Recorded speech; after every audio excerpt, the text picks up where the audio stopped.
Okay, so this is gonna be a little bit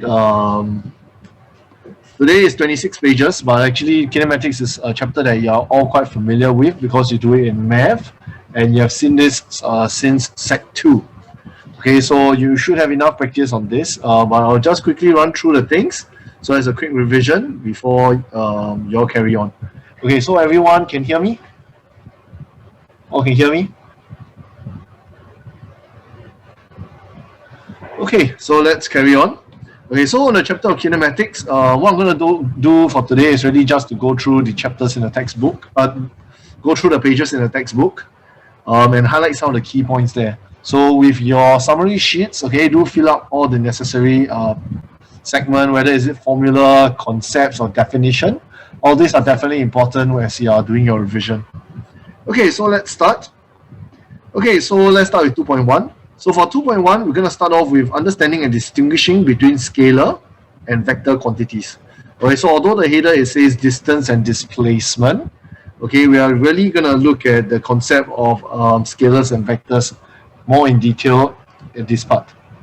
Okay, so now, so what are scalars, what are vectors? So scalar quantities are physical quantities. Vectors quantities are also physical quantities. But what's the difference is that scalars only have magnitude, whereas for vectors, it has both magnitude and direction.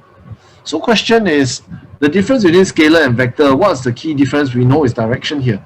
So this is the difference. Okay, this is the difference. Now, but the idea is, so with the direction part, what is really the key difference? So in a sense, for scalar quantities, typically there's no positive or negative, because actually the idea of positive and negative actually indicates the direction.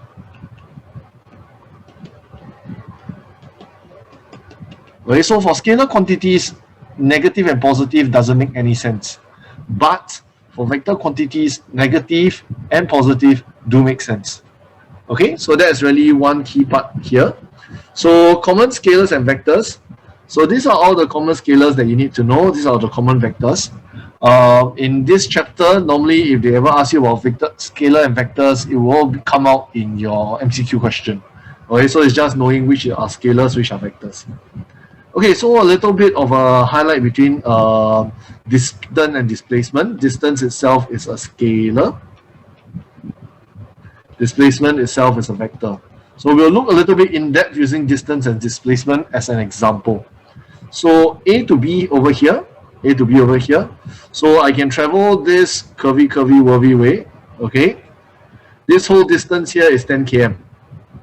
I can also go another curvy way. This way is 7 km. Now, so for one, when I say 10 km and 7 km, it's actually the distance covered. Or is the total length covered by the moving object. So because distance is a scalar quantity, okay, I just see how much it has moved in total. Okay, just look at it, okay, measure the total distance that has traveled. That is distance because it's a scalar. In terms of displacement, okay, you realize, how come the word distance is also here? So displacement itself is a distance. But what you're doing is actually you're measuring it in a specific direction. So from A to B, okay, let me use a different color. From A going to B. Okay, now A to B, if you were to just draw a straight line like this, it is 5 km. So we say that actually to move from A to B, the displacement is 5 km to the right. In this case, you can say it says 5 km due east. Okay, but you can also say 5 km to the right. How about moving from B to A? This is 5 km also. But the displacement is 5 km to the left. So you realize to the left, to the right. What is this? This is the direction. So why is displacement itself a vector? Is because it has the concept of a direction included for displacement. So vectors, as we mentioned, it is both. It will include a magnitude, which is the value, and a direction. Whereas for scalar quantities, it is just the magnitude only. Okay, so this is a very typical example that teachers would like to go through in your first lesson to explain the difference between scalars and vectors. Okay, so now, what if the object moves from A along the same path from A to B back to A? So if you were to go from here, go to B, and then you travel back. What's the total distance traveled? Because you traveled there and traveled back, the distance covered is 20 km. If I use this over here and I come back, the distance here will be 14 km. Okay? If I were to travel from A to B and back to A in a straight line, the distance covered is 10 km. Okay? Now, but in terms of displacement, so if I go from A to B and come back to A, okay, so my starting point is A, my ending point is A. You realize that the displacement is 0 because it is back at A. Okay, what you are saying, what's the distance between the endpoint? So whenever you talk about displacement, it's actually the distance between the endpoint, between the starting point and the ending point. Okay, so if I go to B and come back to A, you realize the starting point and the ending point is the same. That's why the displacement is 0. Okay, so that's for distance and displacement. So these are some of the worked examples. So you can take a look at this to sort of like have a little clearer understanding of what's the difference between displacement and distance. Okay, so this first part here, hopefully you get some idea the difference between distance and displacement, scalar and vector. The key idea, remember, is that scalar quantities only have magnitude. You just talk about the total amount. Whereas for vectors, you must talk about the amount including the direction. Okay, so magnitude, okay, in case some of you are asking, what is magnitude? Magnitude is just sort of like the number, the numerical value. Okay, so that's for part 1. Now let's go on to 2.2. So in 2.2, we're going to learn to distinguish between speed and velocity. We're going to learn how to find average speed using the formula over here. So now let me go back to rate. We're going to state what uniform acceleration is. We're going to learn how to calculate acceleration using change in velocity over time taken. And last one, I'm going to learn how to interpret examples of non-uniform acceleration. So there are 5 learning points, learning outcomes that you're going to have here for 2.2. Right? Because it is actually 3 main concepts they're going to look at, which is speed, velocity, and acceleration. Okay, so first things first, speed is about how fast. Okay, speed is about how fast. Okay, so whenever you talk about what's the speed of a person or what's the speed of an object, you're talking about how fast it is moving. So when you talk about how fast something is moving, actually I'm trying to find out what's the distance moved per unit time. That's the way you're going to talk about when you talk about speed here. When you talk about what's the distance moved per unit time. Per unit time can be per second, can be per minute, can be per hour. Right? But the SI unit is per second. So typically we'll always say meter per second, right? Because we use the SI units. So how to find speed, distance moved per unit time. The word per actually tells you is divide. So you can see speed equals to distance traveled divided by time taken. Okay, the SI unit is meter per second. So one way to identify speed is to take a look at the unit. You should see that it is meter per second. Now, so I won't go through this example because most of you are quite familiar with how to calculate speed. Okay, now next one we're going to look at is this concept of average speed. So if you look at the table over here, it says Usain Bolt from Jamaica, when he participated in the 100-meter event, he ran 9.69. Then it says here the speed is 10.3. Okay. Now the question is, what does this 10.3 means? Does it mean that he's running 10.3 meter per second throughout the whole race? The answer is no. How about his 200-meter race? Is he running 10.4 meter per second throughout the whole race? The answer is no. Same thing for all the other 2 races. It's also not true. The speed that they have here, it is not Okay, it is not, I say again, it is not the speed the person has for the whole race. Now, why is it so? Because when they start, all of them starts from stationary. Their speed is 0 meter per second. So it cannot be that once they start, the speed is 10.3. They must accelerate from 0 to 10.3. So the key idea here is, what is this speed they're talking about here? Is actually the average speed. Okay, so how to find average speed is taking the total distance divided by total time. Okay, then you're saying, Che, isn't this the same as speed equals to distance traveled over time taken? You look at it, yeah lah. Average speed, total distance, total time taken, It's actually the same way of calculating. It's just that the key idea here is to find average. You need to get the total distance divided by the total time. Okay, total distance divided by total time. So you must look at the questions very carefully to ask yourself, what is the question asking you at a particular point in time? So I think the key idea here is this. In reality, the athletes did not run at the same speed throughout the race. Okay, the speed at one instance is different from the speed at one instance. Just like what I said, at the start of the race, the speed is 0. At another point, the speed may be 10.4 or even higher. As such, you cannot, okay, I say again, you cannot assume that, when you see all these figures here, the person is running consistently at these numbers. No, okay, so the speed of an object at a particular instant is known as what we call the instantaneous speed. So, so what's gonna happen here? Wait, sorry, a bit. So you need to understand the idea of what is the instantaneous speed, because it may appear, this word may appear here and there, certain some questions, or you might need to sort of like use this word to explain some of your answers. Okay, you may need to explain some of this. You use this word to explain some of your answers. Okay, so if you do a TYS question, do take note of this part over here. Okay, because you may need to use the concept here. Okay, so this is the idea of how fast things traveling. I will not go in depth into that. Okay, so we have covered about speed. Now we're going to go into the idea of velocity. Okay, so we have to state the speed of the object and the direction in which it's traveling. So the velocity is about the speed together with the direction. Why? Because velocity is a vector. That's why you must have the idea of the direction. It's very important.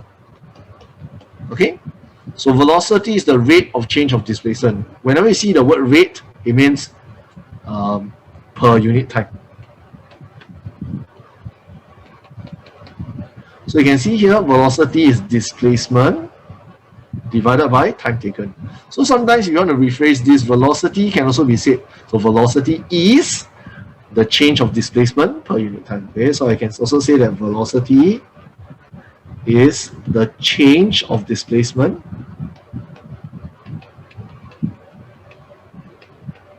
per unit time. Okay, so it is quite a similar definition like the speed itself.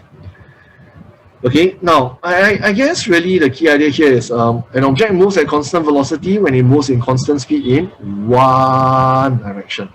So the velocity and the speed is the same if the person is moving in one direction. But the problem is this. Look at this part here. For example, when a person runs in a circular track like this, you realize at this point the person is facing towards the right. At this point, the person is facing diagonally. Sorry, let me use a different color for you all to see easier.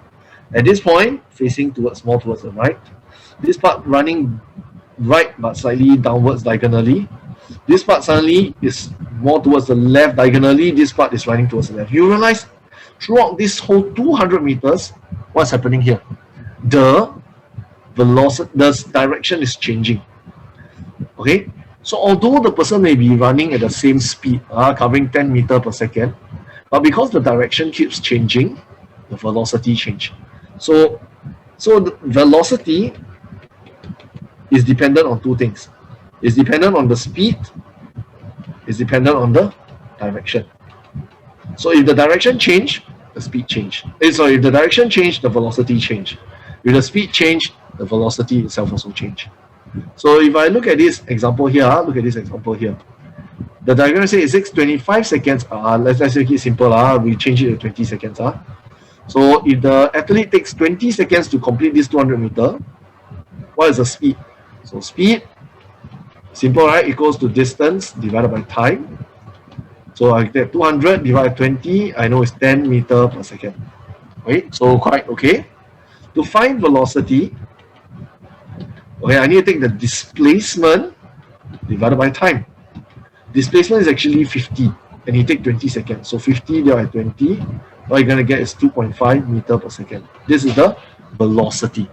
So you realize that, oh, yeah, because of the concept of having a direction, you know, the calculation itself really is quite different. You're right. Okay, you're right. So do think, okay, that these calculations here, okay, you must be very clear that speed focuses using distance over time, whereas for velocity, it's about displacement over time. So you must be very clear on what distance and displacement are. Then you must be very clear on when you should use speed, when you should use velocity. So look at the question itself. Okay, so more worked examples over here, so you can actually use it to take a look at it.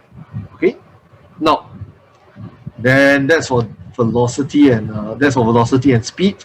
Now we're going to go on to the last concept of acceleration. So an object is accelerating when its velocity changes.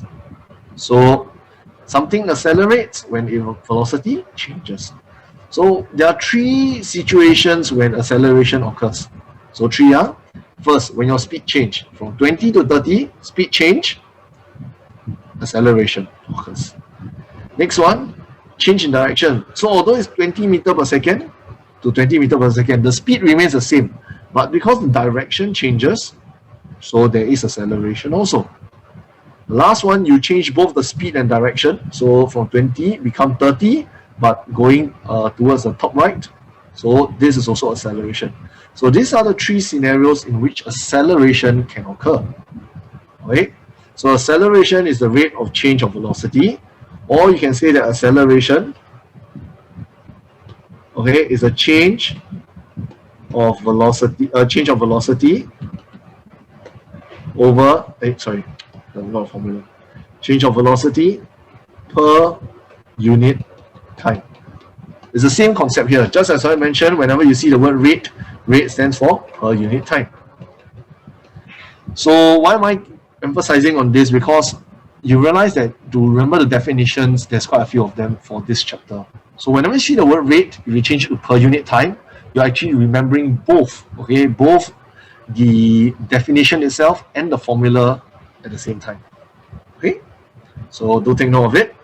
So acceleration, as mentioned, the formula is change in velocity over time. Sometimes you will see in math or in this textbook, you will see they put triangle V over triangle T. So triangle actually represents change. So change in velocity over change in time, or change in velocity over time taken. Okay, so this triangle just means a change. Okay, now, so the last part here, for this part, before we go into uniform acceleration, is that acceleration is when velocity increases over time. Okay, then how about decreasing over time? Okay, so when velocity is decreasing over time, we'll use the idea of deceleration. So decrease over time is deceleration. Increase over time, we'll use the term acceleration. Okay, so do take note of this. Okay, now in terms of acceleration, velocity, and speed, you must be very clear of all of them. So actually, we covered these few things. We covered distance, we covered displacement. Let me spell it out. Distance, displacement, we covered speed, we covered velocity, we covered acceleration. So before we go into uniform acceleration, I just want to go through a bit. Distance is about the length covered. Same thing for displacement. except the displacement has the direction included. Okay, so as again, distance and displacement is about the length covered, but the difference between distance and displacement is that the direction is included for displacement. How about speed and velocity? Okay, speed and velocity is about how fast. Okay, it's about the length covered per unit time. So speed and velocity is about how fast an object is moving, and to know how fast an object is moving, you calculate how much length is covered per unit time. Okay, so the difference between speed and velocity is that once again, velocity is a vector, so you have direction included. Okay, now the last one is acceleration. Acceleration is all about the change in velocity. Okay, acceleration is all about change in velocity. So as long as the velocity change, there is acceleration. As long as the velocity remains the same, there's no acceleration. So acceleration really is about the change in velocity. So it's talking about whether something is going to move even faster or something is moving slower. So if it has gone faster, that means it has accelerated. If it has gone slower, means it has decelerated. Okay, so that's the key idea behind these 5 items that we've gone through at the start. So next part, let's look at the idea of uniform acceleration. I think this one most of you are quite comfortable and quite okay with this. So the key idea behind uniform acceleration, so you can see here, when it's 1 second, the velocity is 20. 2 seconds. So look at this table. 2 seconds, the velocity is 40. 3 second velocity became 60, 80, and 20, and 5 seconds 100. So you can see every time the velocity is increasing by 20. So the change in velocity is equals to 20 in 1 second. Okay, this change in velocity is 20. Change in velocity is 20. So because it is change in velocity is 20 in every 1 second, we say that there's uniform acceleration. For this part here, the acceleration is equals to 20 meter per second square. For this one here, you can see it's a drop. So we can say that the acceleration here is constant at negative 20 meter per second square. So if I say the acceleration is negative 20 per meters, if the acceleration is negative 20 meter per second square, this is also the same as saying the deceleration. The deceleration is equals to 20 meter per second square. So you realize if acceleration is a negative value, it means that the deceleration, you can just remove the negative sign to talk about it as a deceleration. I repeat again. If you find out that your acceleration is a negative value, what you can do is this: you remove the negative sign and say that the whole thing is actually a deceleration. So the sign here actually tells you whether it's an acceleration or a deceleration. Okay? So the idea of uniform, I think we all understand, is a constant rate of change. Okay? Constant rate of change. Everybody say, constant rate of change. Okay? So once again, you see this formula here. A equals to delta V over the triangle V over triangle T. They call it delta. So I think some of the teachers have taught you that acceleration is equal to change in velocity over change in time. But this can also be translated to V2 minus V1 over T2 minus T1. Or some of you may not have seen this. They will always say that it's final velocity minus initial velocity over time taken. Okay, I think this one is the one that most of you are quite familiar with. Okay, so acceleration is actually the final velocity minus initial velocity over time taken. Is because this is equals to change in velocity divided by change in time. Okay. Now, I think I just want to highlight this one last part here. Are uniform acceleration and uniform motion the same? Okay, this one a lot of people like to ask, and that's where a lot of confusion comes in. Okay, now I just want you to first understand what does uniform motion means. Uniform motion, whenever you see the word motion, it means movement. So I'm talking about uniform movement. When I talk about something is moving, I'm actually referring to speed / velocity, either one of them. So if you were to rephrase this, so if I say uniform motion refers to uniform movement, movement is actually talking about speed or velocity. So let's go back to this question. It's actually asking you, is uniform acceleration equals to uniform speed / velocity? Are they the same? The answer is no.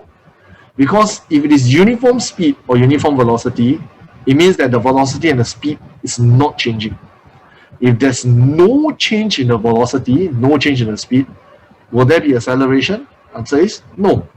So therefore, these two things are not the same. So I just need you to take note, whenever we talk about uniform motion, it's about uniform movement, and we are actually referring to the speed or the velocity itself. Okay, we are not talking about acceleration, it's actually talking about speed or velocity. And hence, the answer to this, are they the same, is they are not the same. Okay, so do look through the worked examples. They will help you to firm up your idea of what speed, velocity, and acceleration is a bit more. Okay, now, non-uniform acceleration. So we talk about uniform acceleration means that the velocity is changing at a fixed interval. Non-uniform means that the change in velocity is quite different. So for example, 0 to 1, the change in velocity is 10 meters per second. From 1 second, 2 seconds, suddenly the change in velocity is 30. Then 2 to 3, the change becomes 20 to 10, the other minus 20. So you can see here, this is not a constant change in velocity. Okay, because this is not a constant change in velocity, therefore we term this as a non-uniform acceleration. Okay, so as long as the change in velocity is not the same for every second, we term this as non-uniform acceleration. Okay, so just take note of this. So what have we gone through in this segment of 2.2? You realize we have covered many things. So we talk about what physical quantities are, what scalar quantities are. Okay, we talk about what vector quantities are. So you can see the difference is one is a physical quantity in magnitude only. The other one is a physical quantity both magnitude and direction. And the examples are here. Then we went through what speed is. So speed is the distance moved per unit time. Okay, SI unit is meter per second. And we covered this concept of average speed. We also covered what velocity is. It is the displacement per unit time. Okay, and we went through the formula, displacement over time taken. Then we went into what acceleration is. Acceleration is the change of velocity per unit time. The SI unit is meter per second, or this one we call it meter per second square. Meter per square second. Okay, so that's another way of saying it. So we have gone through all these things. What else have we gone through? We talk about, to find acceleration, you can apply the formula. Change in velocity over time taken. We have gone through the idea of what uniform acceleration is. We have gone through the idea of what non-uniform acceleration is. So we have covered quite a fair bit of things. You have practiced this quite a fair bit in your math also itself instead of just purely physics. So I hope you are getting a bit more familiar with this idea of kinematics.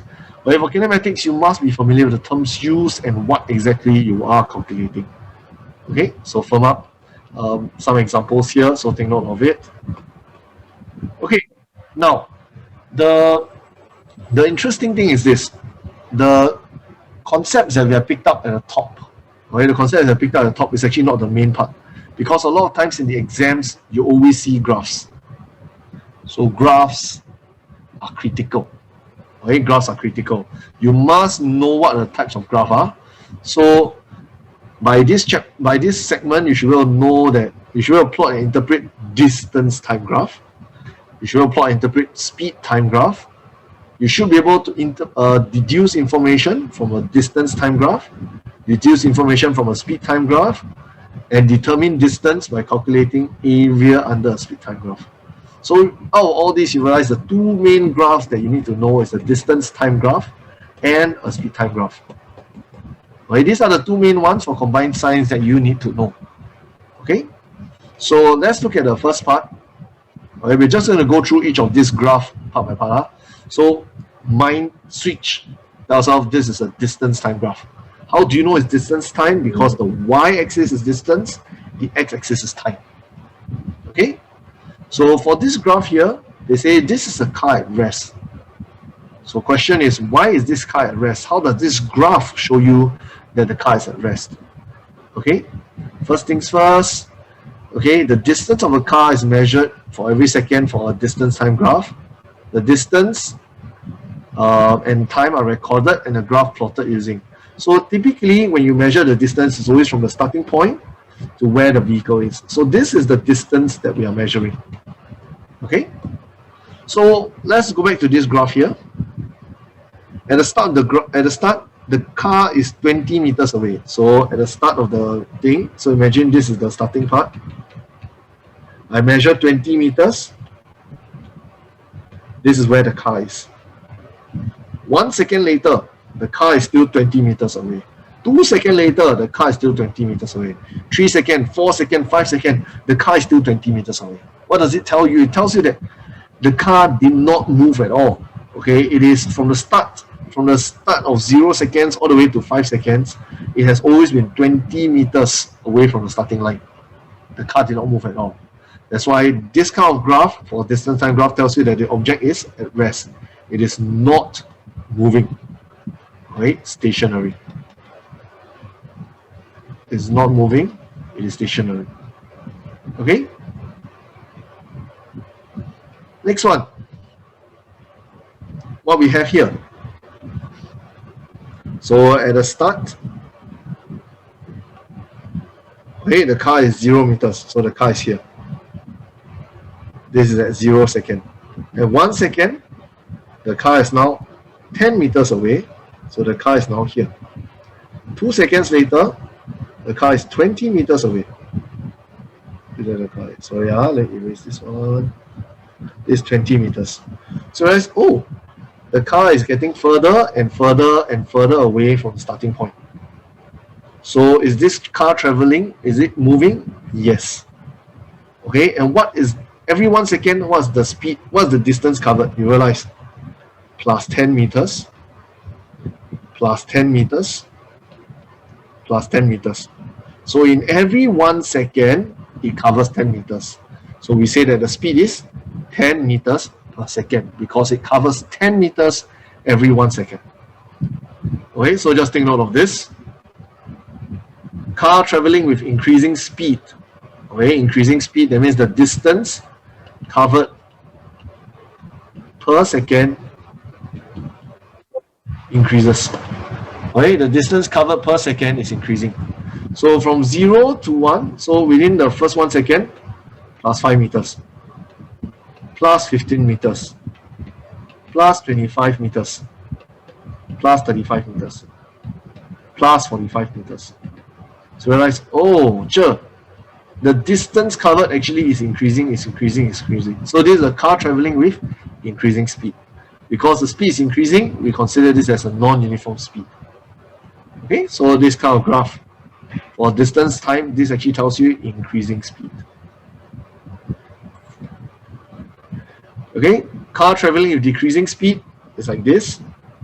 Okay, if you want to know, you can see here 45 meters plus 35 meters plus 25 meters. So yeah, my pen suddenly cannot draw a bit. Oh no. Okay, can erase. Plus 25 meters plus 15 meters plus 5 meters. So you can see that although the distance, is still covering distance, but it's covering lesser and lesser each time. So we call this that the speed is decreasing, right? Because the distance covered per second is actually getting lesser and lesser. Okay, so key idea here, the gradient of a distance time graph gives the speed of the object. Okay, so I say again, the gradient of the distance time graph gives the speed because steep gradient, steep, gentle. So you can see here, high speed, lower speed. This one, gentle to steep. So low speed, high speed. Okay, so going from lower speed to higher speed. So I'm going from higher speed to lower speed. So you can see decreasing speed, increasing speed over here. Okay, so learn to interpret the graphs. Basics first, distance time graph. Know how to interpret this. Okay, it is a basic one. So far exams like to come out speed time graph instead of distance time, but it can come out distance time graph. So please don't only say only speed time graph can come out. Okay, next one we're going to continue to speed time graph. This one is the one that you are more familiar with. Okay, so now we are looking at speed time graph. How do you know it's speed time? Because the y-axis is speed, the x-axis is time. So you realize the first word always tells you the y-axis, the second word always tells you the x-axis. Okay, so they're using the scenario they're using is a boy playing a video arcade control in a video arcade controls his car by stepping on a pedal. So this one, the speed remains at 0, one straight line like this. So the car has 0 acceleration, the speed is 0. Speed equals 0 here. Sorry, if the speed is 0, it tells me that there's no movement. So do take note, the speed is the movement. So if the speed is 0, it tells you that there's no movement. So this means the car is at rest. A car traveling at uniform speed of 10 meters per second. So it's a flat line here. Okay, so the speed is 10, 10, 10, 10, 10. Because there's no change in speed, hence there's no change in acceleration. Okay, so although the car is moving, it's covering 10 meters every second because that's the speed, but it is not accelerating because why? The speed is not changing. Okay, so this is a graph showing that the car is traveling at a uniform speed of 10 meters per second. This one here, the speed is increasing. Okay, so you can see it's a straight line here. So we can see that the gradient is constant. The gradient is a constant. Okay, so you can also see from here plus 10 meters per second. This one also plus 10, and blah blah blah blah blah blah. Okay, so we can see here that okay, the speed is increasing. It's a constant increase in speed. So we say that the graph has a positive and constant gradient, and hence the acceleration is constant. Now, I want you to take note of this. Okay, just take note of this part here. For a speed time graph, I want to write here specifically for speed time graph. Okay. If you see the word positive and constant gradient, okay, the word positive gradient tells you it is acceleration. Constant is a description of the acceleration. So for speed time graph, you got something like this. We can say that it is a constant acceleration. Okay, so I say again, though you can actually swap the word gradient for the idea of acceleration. Okay, that's actually the what I'm trying to drive at here. So if we go on here, okay, you can see that the speed is decreasing by 10 meters per second. It's a straight line, so it's a constant gradient. Okay, but it's a negative gradient. So the word negative gradient, if you put them together, it is deceleration. Okay, it is deceleration. So constant is there. So this whole idea is that this graph is showing a constant deceleration. Okay, so acceleration, it means positive gradient. tick. So straight line tick, constant acceleration. It's coming downward, sloping down, okay, but it's still a straight line, so it's constant deceleration because of the negative gradient. So learn how to associate the gradient together with the acceleration or deceleration. Okay, so what we picked up here is that the gradient of the speed time graph gives us the acceleration or the deceleration of the object.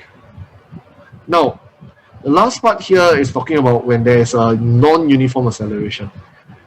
These questions do come out a little bit here and there for the combined science student. You are not required to calculate what the non-uniform acceleration is, but you must be able to describe it. So how do you know whether it is accelerating or decelerating and stuff? So key idea here, okay, key idea here, we use the idea of gradient. To know how the acceleration is changing, we look at the gradient. So first things first, this is, can you see the speed is increasing?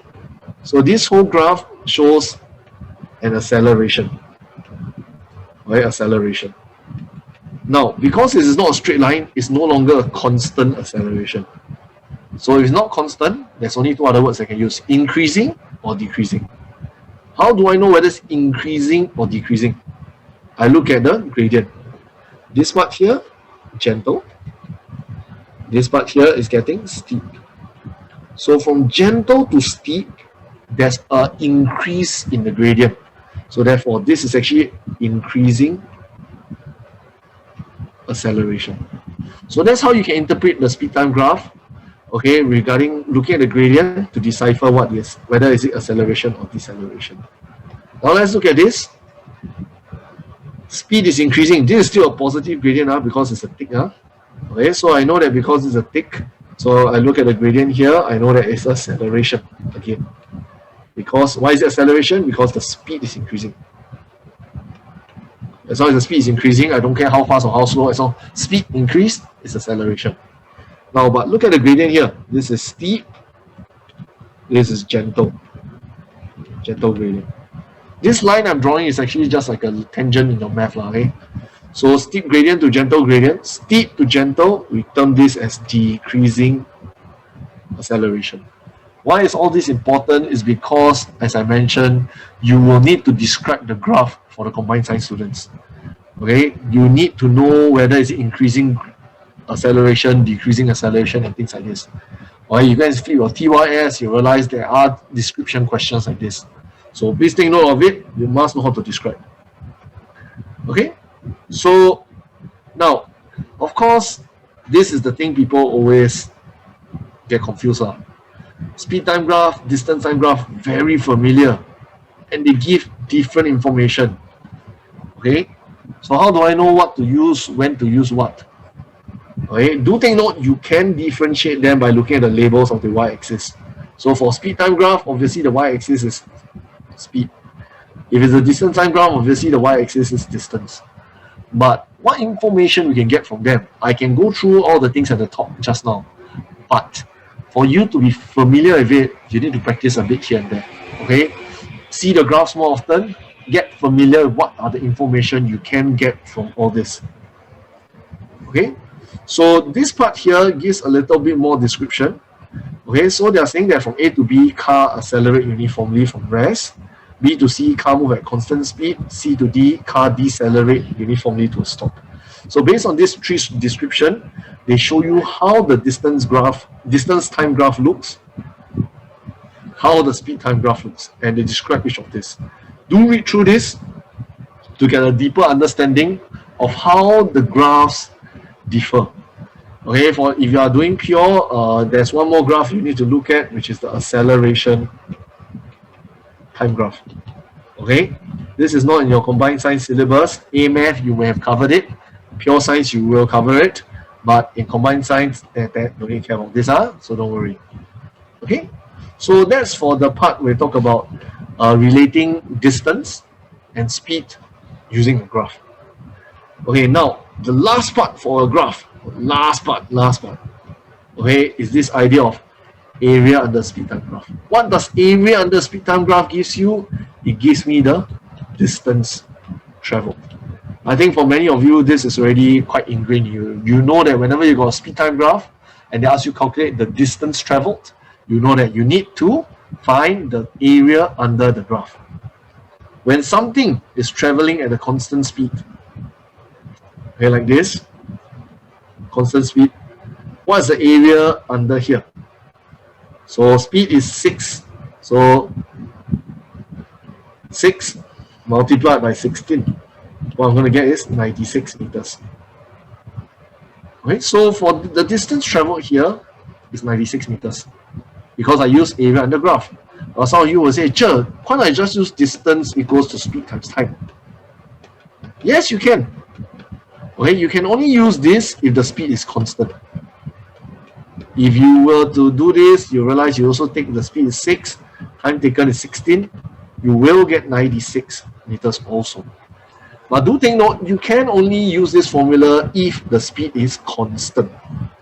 Once the speed is not constant, okay, it is changing during the whole period, or changing during the time, then you cannot use distance equals speed times time. You must find the area, okay, area. So let's go into it. So now, classic example. This is a trapezium, right?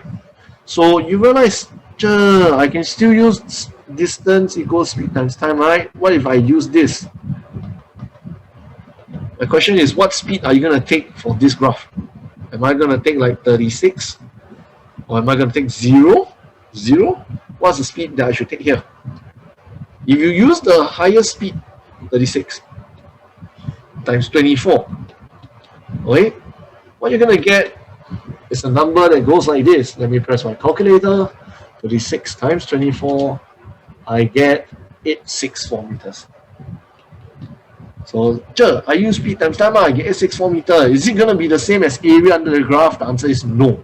If you were to scroll further down, you realize, the answer is supposed to be 594 because the area here is 594 meters. Is the answer here different? It is. Who is correct? Obviously, this fella is correct. This is wrong. So, should I use distance equals speed times time? The answer is no. Okay, whenever you got a graph, a speed time graph, okay, I say again, speed time graph, don't use this formula. Don't. Okay, use the idea of area under the graph. Okay, now what if some of you, your math is so bad, you don't know how to calculate area of trapezium? You can actually split this up into 3 parts. A, B, and C. Okay, A is a triangle like this. It's a 6. The base is 6. The height is 36. So to find this is half times 6 times 36. You get 108 meters. This middle part here, when you realize this is 15. So you got a triangle, a rectangle like this. So 15 to 6, this is 9.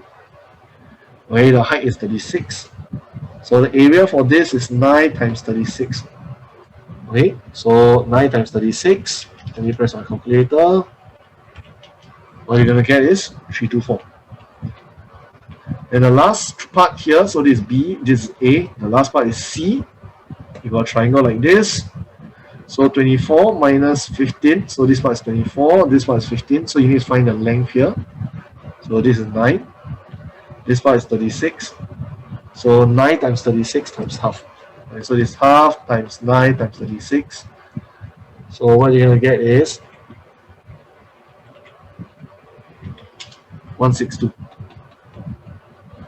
Okay, if you add these 3 numbers up, you're going to get 594 also. So you need not always calculate using the trapezium method. You can always split it out into triangles and squares or rectangles to make life easier for you since you're more familiar with those formulas. Okay?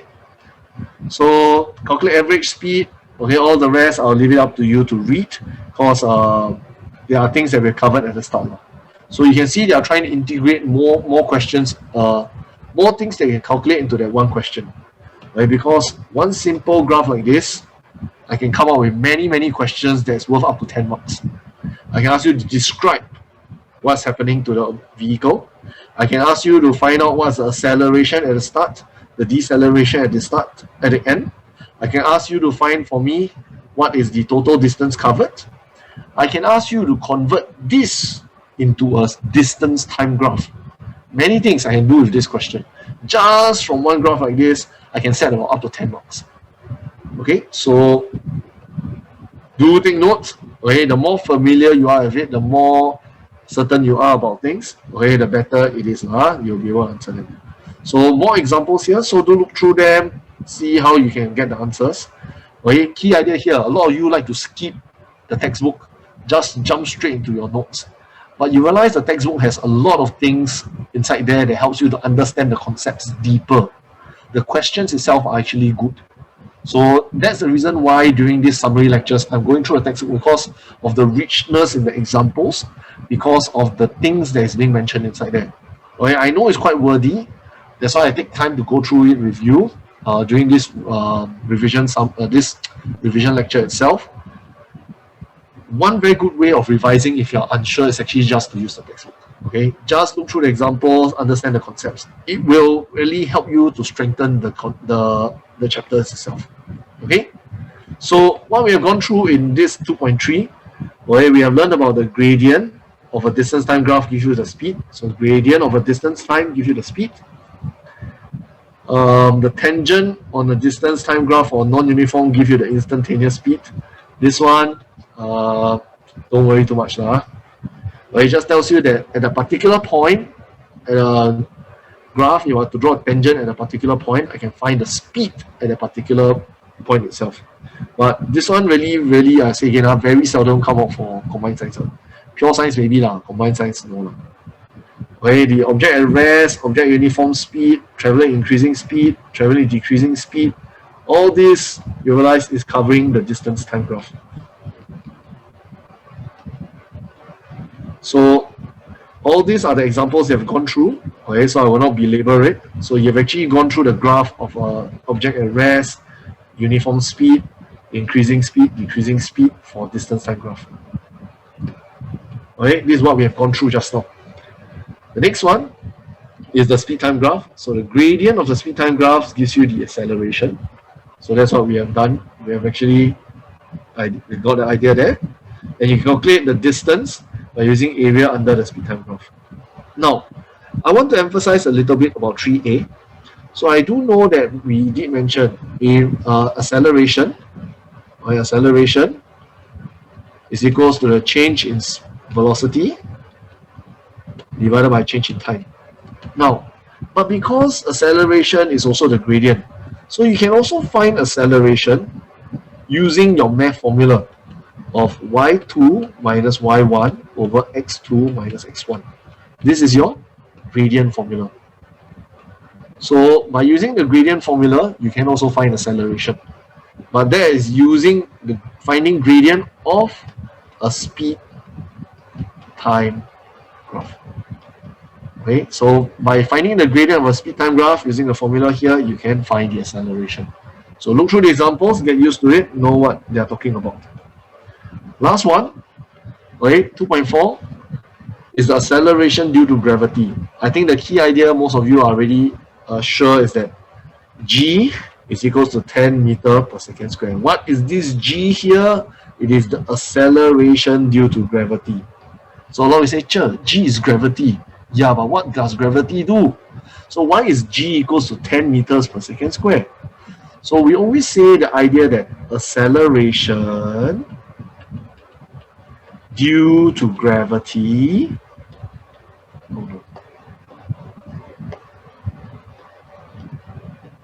acceleration due to gravity is 10 meter per second square. Okay, so instead of just g and then not knowing what g is, g actually represents acceleration due to gravity. And it's a fixed amount for Earth, which is 10 meter per second square. Okay, so all this is just talking about the experiment and stuff like this. Okay, how do they know? How does it affect? So now, normally if you take a feather and a hammer and you just drop it, you realize that the feather takes longer to drop compared to a hammer. Okay, because of the concept of air resistance. But if you could remove air resistance, if you could do this experiment in a vacuum, where there's no air present. You just drop the feather, drop the hammer. So what's going to happen is that you realize, even though this is lighter, which means lesser mass, even though this is heavier, which we mentioned is about more mass, you realize both of them will fall to the ground at the same time. Why? It's because if I were to remove the idea of air resistance, okay, actually every single object drops towards the center of the earth, drop towards the ground at 10 meter per second square. That's how fast it will accelerate. Sorry, that's how much it will accelerate towards the center of the earth. Okay, so why is this important? What's the implication of it? The implication is this. Every time when we give you a speed time graph and we say it's a free falling motion or free falling object, you realize they always give you a straight line like this. 1 second later, the speed is 10. Another second later, the speed is 20. What do you realize? The speed is changing by 10 meter per second square. The speed is changing by 10 meter per second in every 1 second. So what do you realize? This G is equals to 10 meter per second square. That's the implication of why we go through this. Okay, is that whenever you see that what is the free fall motion, or they say object is undergoing free fall, you will know that the acceleration is equals to G, which is equals to 10 meter per second square. Okay, so just take note of that. See, another example, 10 meter per second square. You look at this here, you look at speed time graph, oh my goodness, 10 meter per second square again. So it is quite, what do you call it? Simple per se lah, for the last part. Okay, so that's for the whole chapter of kinematics. The last part here really is to cover the idea that all objects will undergo constant acceleration if it's undergoing this idea of free fall. Right? That means no air resistance. Right? Just letting it fall, letting it drop purely due to its weight. Right? Purely due to its weight, it will drop. And what's the acceleration? It's 10 meter per second square. Okay? So for kinematics, it's actually not a very difficult chapter. It's actually quite simple because a lot of formulas and the concepts are all quite linked. But precisely because it's quite linked, some of you find it very confusing. Why confusing? It's because you didn't take time to try to understand each concept one by one. You just rush into it and try to do it. So do it step by step. TYS is quite a good place to start off with. But if you want to really firm up your basic concepts, the textbook, this textbook is really quite useful for you to firm up the key ideas. The worked examples are actually very clear. And if you don't understand the worked examples, please feel free to approach your teachers to get them to help you to understand them better. Okay, so that's really for chapter 2, kinematics. Typically in an exam, this is worth quite a fair bit of marks, okay, in the physics part. So make sure you are able to grapple this. Once you can get this, quite a lot of marks are actually in your hands already. Okay, so that's all for today. I'm going to stop recording now. Okay.